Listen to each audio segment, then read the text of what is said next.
Today we talk about two great men, so similar but so very different, truly two sides of the same coin. And yes, they are both outspoken atheists, but this episode is not about disbelief. Not necessarily. It's about style. It's about strategy. It's about legacy. It's about the moral tone of defiance. Bertrand Russell and Christopher Hitchens both rejected religion, not casually, but deliberately, intellectually, and publicly. Yet one sought to understand first, while the other sought to expose. And the difference matters. They're not just atheists. They're symbols of how people engage with power. Now, I'm sure most of you, if you're here, know about both of these men, but I want to give you their very brief background, and then we are going to dive into their similarities, then their differences. We'll do a critique of both. Honestly, what are their flaws? What did they get wrong? What was harmful in their thinking or in their actions? But we'll also talk about their legacy and their influence and what we can learn from them. So, super quick background here. Bertrand Russell was born 1872 and died in 1970. He's the quintessential English philosopher, an aristocratic lineage. He's Oxford educated. He co-authored Principia Mathematica, a work so complex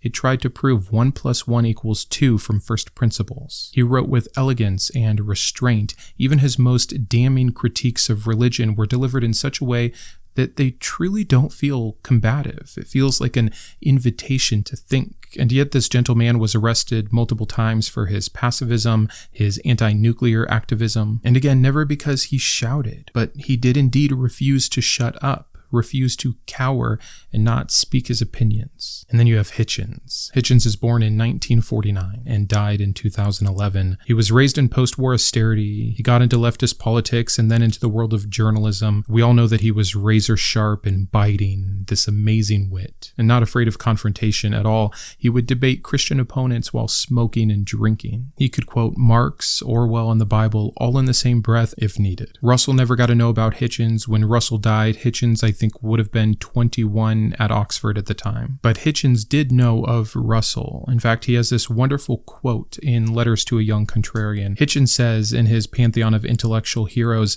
"It's not true that everything that can be said has already been said, but it is true that everything worth saying has been said very well indeed by Voltaire, Spinoza, Jefferson, Orwell, and Russell." What a list. And so obviously we know that Russell influenced Hitchens, but not so much in style or tone. Before we get into those differences, let's start with what bound them together. First would be their relentless critique of religion. They both knew religion was false, but more importantly, they both recognized that religion was harmful. We'll start with Russell on this point, and a quote from him: "Religion is based, I think, primarily and mainly upon fear. Fear of the mysterious, fear of defeat, and fear of death." He argued that religion promoted intellectual laziness by prioritizing belief over evidence. He criticized Christianity's obsession, as he called it, with sin and guilt. That these things are about our natural impulses that, yeah, sure should be controlled, but the over-indexing on it just leads people to feel terrible and useless and inflicts unnecessary suffering,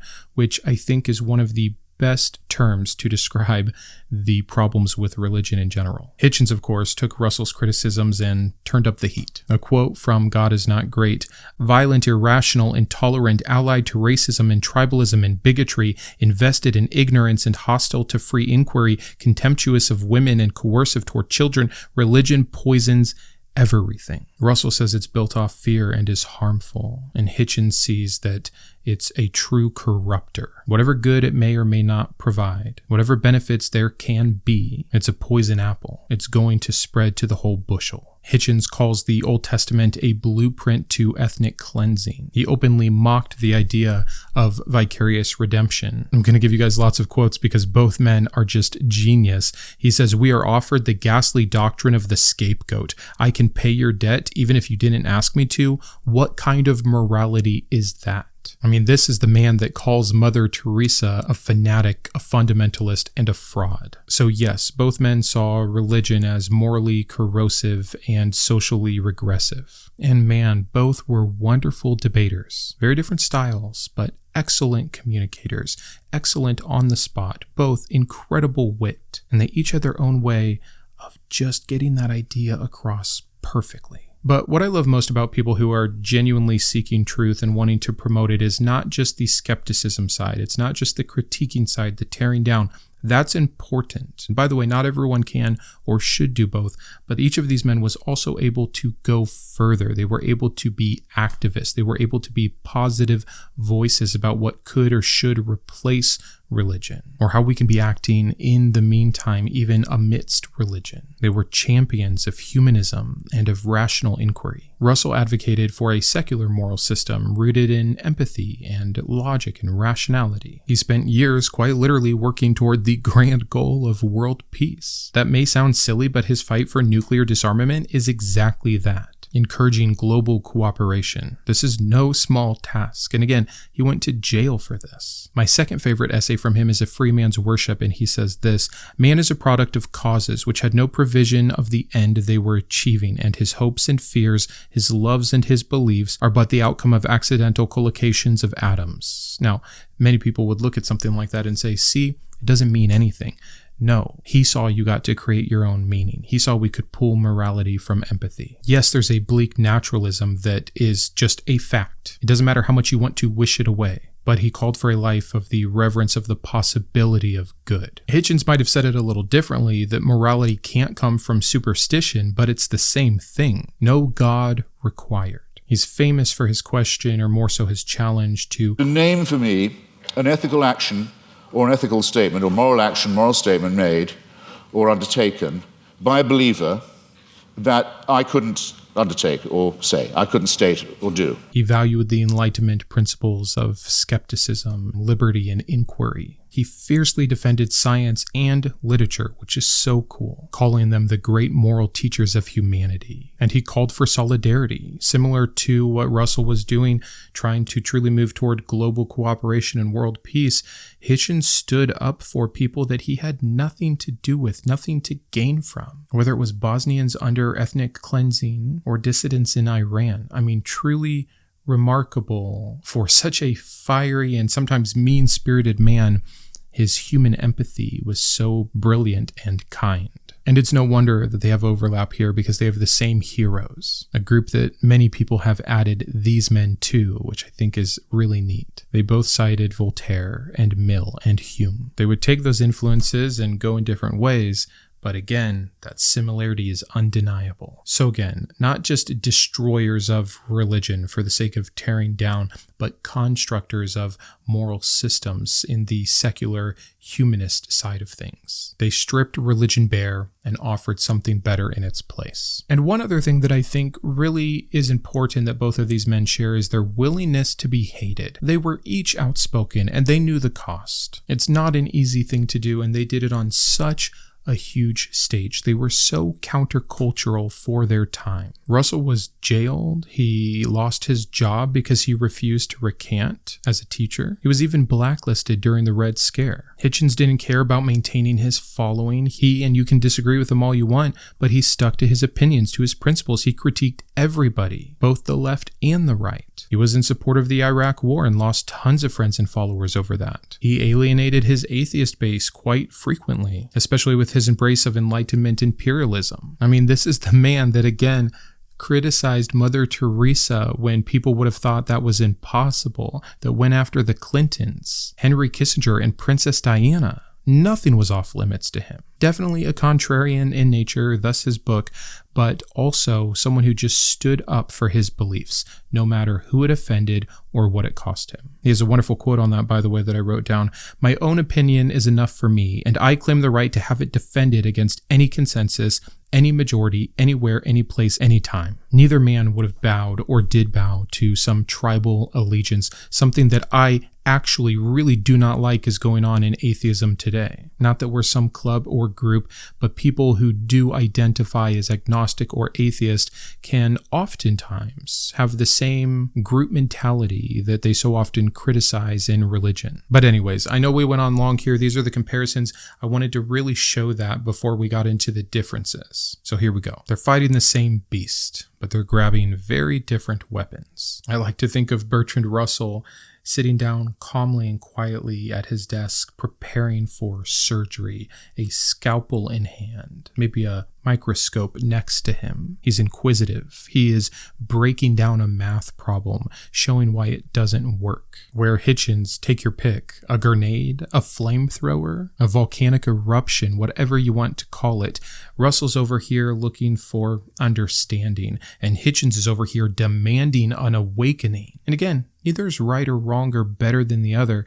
These are two sides to the same coin. So I've got three main categories here as well for what their differences consisted of. And the first is their style of argumentation. Bertrand Russell was a deconstructor, a disassembler. He defined his terms. He isolated assumptions. He let the arguments completely break under their own weight. He rarely ever raised his voice. He simply raised questions. Utter clarity is a term that I would give to Russell. And if you've never read him, not just talking about his speeches or his debates, but truly just read his work, I can't recommend enough the basic writings of Bertrand Russell. Again, it feels so timeless and modern because it's so exceptionally clear and concise. Sometimes it even felt so simple that you're just left like, is that really it? But yes, that's all he has to say. And why I'm not a Christian, he just stops the argument short. Wait. If everything has to have a cause, then so does God. Otherwise, you don't get to use the word everything. You don't get to go outside the system. It was really this simple to him. His thinking and logic was just crystal clear. Simply saying, no, sorry, fear is the basis of this whole thing. You could so easily make the religious, the mystical, the supernatural look childish. Aren't we past this? It was a disappointment from him that humanity had not progressed further. I'm stealing an analogy, but I'm expanding on it. Someone once talked about Hitchens always seemed like he was trying to disassemble a bomb under severe pressure and duress, sweating, but doing it so well. And if that's true, as Hitchens raises his hands at the nick of time, turning towards the awaiting crowd in victory, Russell is over there, this is my part of it, calmly checking the work, making sure it never goes off again. And I love both. They're both so exciting. They're both so important. But Russell was a technician in his argumentation. He used a lot of almost mathematical approaches. He wanted to talk about the inconsistencies, the things that could not be reconciled. He would bring up the logical paradoxes of religion, the reduction to absurdity. He showed this dispassionate inquiry and would often use hypothetical analogies. These were his tools. This was his technique. But good old Hitchens, that combustion engine, this is 2.0. And I don't say that as in better, but I do say it as in faster, harder, more shocking, more in your face. His arguments were still rational, but they were emotional. In fact, he's been criticized of this quite a bit, that he is using emotional manipulation. But when you're talking about things like genocide and rape and genital mutilation, maybe a little emotion is important here, especially when billions of people are defending the God who commanded these things. His anger was on full display. A righteous and justified anger. He is Jesus flipping the temples, where Russell is Jesus asking inquisitive questions to the disciples. Religion isn't just untrue to Hitchens, it's indecent, and he would flip that. He would do the moral reverse Uno card on his opponents, turning the so-called pious into the guilty ones themselves. He was an expert at this. It's why we all love watching it. I mean, there's terms for these things. A hitch slap. Let's call it evil. Where does evil come from? Religion. His one-liners, just daggers to the heart. And again, right to the face of his opponents. He once said, "Your religion comes from the childhood of our species. It's time to put away childish things." I mean, not only is that just so belittling, but it's also quoting that second part, the Bible, right back at them. Sarcasm and wit, razor sharp. So his techniques, although I think we kind of just covered them, would be the rhetorical escalation, the sarcasm and irony, the emotional appeal, the moral outrage, and a very interesting tactic that is so clear in many of his stances is this guilt by association. Hitchens didn't just want you to think, he wanted you, if you were on the wrong side, to feel ashamed, to know that you had done wrong, that you were supporting wrong, even if you were passive about it. Shows what I mean. Religion makes morally normal people say and do disgusting and wicked things, and you've just proved my point for me. Shame on you for saying what you just said. Shame on you for saying it about your own son, my God. I see the purpose in that provoking. For many people, a mind shift doesn't just happen with facts. You have to get to their feelings. Hitchens could do that. And that leads us into our next point, which is really just who they were in general. Hitchens is that public provocateur. He's playing the contrarian. He's going to be, ironically enough, the devil's advocate. He wants to force you to consider every position you have and why and what it means. But Russell is an academic philosopher. He is a philosopher's philosopher. He is a mathematician. These are two very different essences to argue atheism from. The judge and the executioner might be a good way of describing them. I'm just having a lot of fun coming up with analogies that show the dissimilarities between these two men. And by the way, I don't want to do either a disservice. I mean, if you read Russell, you'll see that same biting wit that you hear in Hitchens. It's just delivered a bit differently. And Hitchens wasn't just some street anti-preacher. He could get in the political or the philosophical ring with the best of them. Truly, I don't think either man would have felt uncomfortable anywhere. But they definitely had their own corners, that's for sure. But moving on quickly to the third and final difference here that I think is so important is their tone toward the believer. Disappointment versus disdain. You can probably guess who's who. Russell was gracious but firm. You're wrong. Here's why it fails. He spoke of religion as an intellectual error, a psychological crutch. He knew that it was time to move past it. I'm not saying I've seen, heard, or read every single thing that Russell has done, but I can't think of a time where he insulted a believer. So, if he approached believers with sorrow and saw them as misled, Hitchens approached them with scorn and saw them as malevolent. Hitchens is not just opposed to belief. He sees it as evil, or at least complicit in evil. He mocked interfaith platitudes as cowardice. He said that religion was morally offensive. He wasn't worried about being offensive. He was offended. I think that's a huge difference right there. He said that indoctrinating children is no different than child abuse. Russell said, I understand your need for comfort. And Hitchens said, your comfort is killing people. When you put those kinds of things side by side, even myself, I'm like, yeah, you know what? Let's get more serious. Let's stand up taller about this. If you really believe what you're saying, if you really think religion is this harmful, maybe you need to get more extreme. Maybe you need to step up the tone. But again, I'm asking you, what do you think here? What voice is best? What tone is most efficient? And what I think is that it depends on the goal. And I think that you have different goals at different times. Who are you speaking to? What's their background? What's the purpose? Are you trying to deconvert someone, or are you trying to help someone that's already doubting? Are you trying to stop harm from a religious institution that has power and you're punching up? Or are you working with the teen who is questioning their reality for the first time in a household that is ran by believers? This is what I mean.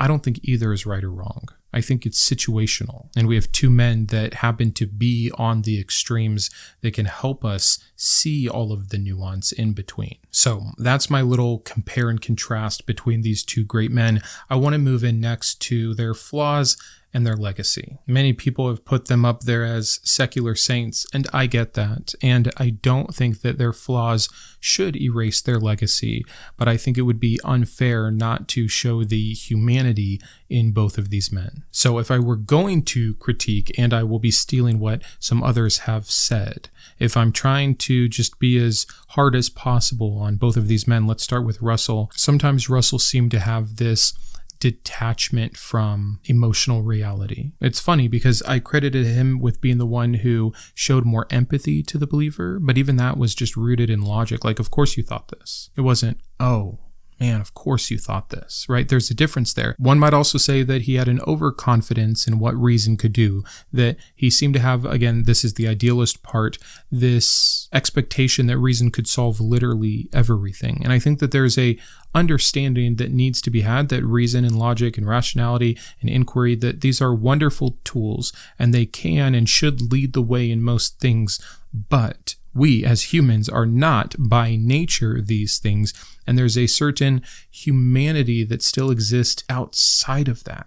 It's not me saying that there's a world of mysticism and we should be open to the idea of ghosts and spiritual guides and things. No, it's not that. But it's understanding people's desires for those things. I think it's important to be able to understand where that's coming from. And I think he was so deathly logical that he truly didn't see it. At least it could come across that way in some of what he said some of the time. Again, I'm forcing myself here to critique hard. Going along with some of that unrealisticness, it almost seems naive now. And again, this might be because of a time and place, but some of his political ideas, like a one world government, I mean, he sees the separation of man, the unnecessary distinction in borders, people going to war over land or ideas, a potential end of the world when you start talking about nuclear, which is developed during his lifetime. So his political ideas can seem almost a little utopian in nature, again, unrealistic, or what some might say naive. He was a huge pacifist of World War II, and some just said that's not okay. That's very out of touch. Pacifism is good, but it doesn't always work. Maybe there's a time here. Maybe you're not understanding things. And so,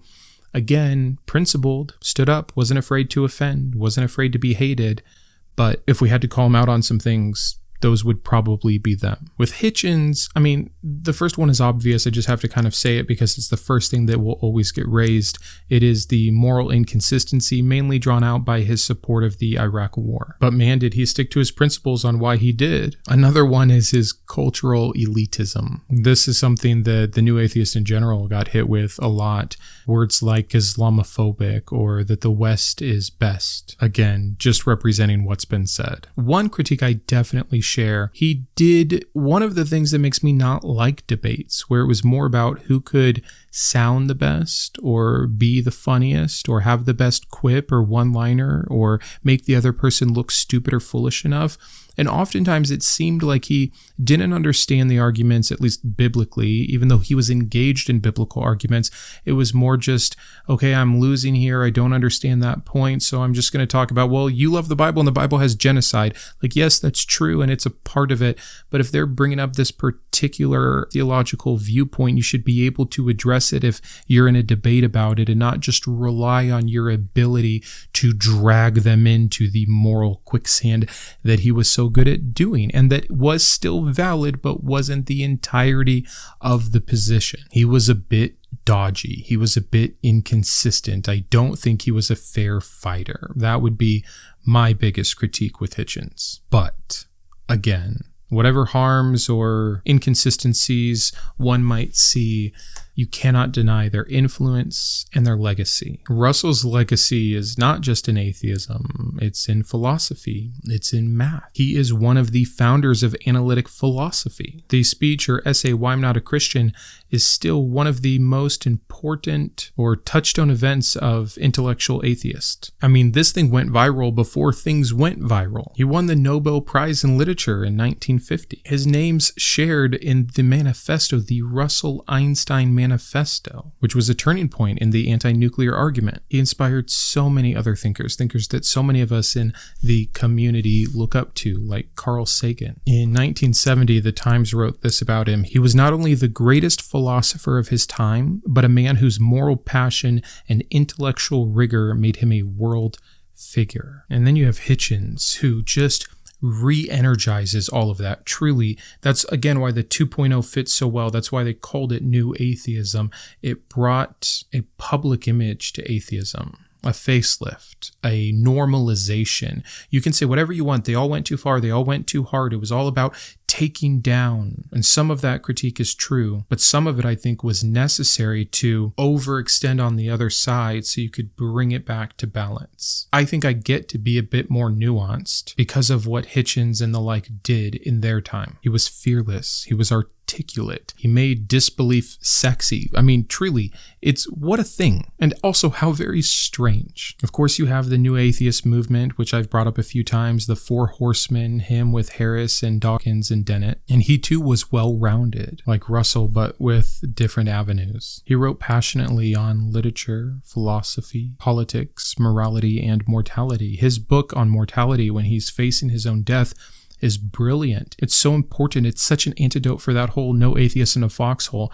This is a man who had time to really face his death and left us with a wonderful blueprint. He's dying of cancer, and there's so much clarity and courage there. I really believe in an overall good from him, in his provoking that was also an inspiring of people to think where they had not before, to dare where they had not before, to question where they had not before. That's power. That's purpose. It is really something admirable. And I use the word normalizing a lot, and I think that's what both men did in their own time and in their own way. To normalize something is to give permission as well. Permission to doubt what others revere. Permission to offend when truth is at stake. Permission to use reason not just as a shield, but as a sword. To go on the offensive, to stand up to a form of tyranny, and also to a status quo that is so embedded and had been for so long that sometimes it's amazing there was ever a counter to it at all. So to wrap up, this double-sided coin still spins. On one side, that calm reason, that surgical clarity, that slow dismantling, that deconstruction, brick by brick. And on the other side, that roaring rhetoric, a moral fire, a blaze that forces the ugly to come out from the shadows, to be dealt with, to be destroyed. In my opinion, we need both. We need the quiet insistence on truth, and we need the refusal to let lies go unpunished. Now, just as much as ever, good Lord, I think Hitchens would even be surprised, and definitely Russell, they couldn't understand the world we have now, one where misinformation spreads so fast, where there's so many avenues to get information. I mean, truth might be more free than it used to be, but it's diluted, it's confused, it's lost in the chaos and the mess. And of course, with the same consequences as always, the same masquerading of wisdom, the same justification of oppression by religion. So again, as much of anything, the purpose of showing the two sides of this coin is for us to prepare ourselves in general for how we want to be, what kind of tone, what kind of response, what kind of message, what kind of activism should we have when it comes to religion, when it comes to politics, when it comes to empathy, when it comes to the truth. How we talk about it matters. So here's a wonderful spectrum of example again for us to take inspiration from. That's it. Know when to be thoughtful, know when to be fierce, know when to be both. Thanks so much for being here today. I'll see you Sunday with what I think, if I can get it edited, will be a podcast episode with a very special guest that many of you have requested, so stay tuned for that. And until then, keep thinking. I wanted to personally thank my top tiers of support, my Iconoclast, Anne, Boris, GVI, Jimmy, Joe, Kitboga, Matthew, Perry, Shawn, and Steve, my Humanist heroes, Craig, James, Jared, Christy, and Matthew, my Atheist advocates, Adquitar, Caleb, Dan, David, Drew, Jeff, Jeffrey, Julie, Malcolm, Paul, Sparky, and Thomas, as well as all of my secular scholar patrons. If you believe in the mission of this channel or you just enjoy its content, please consider joining these fine people.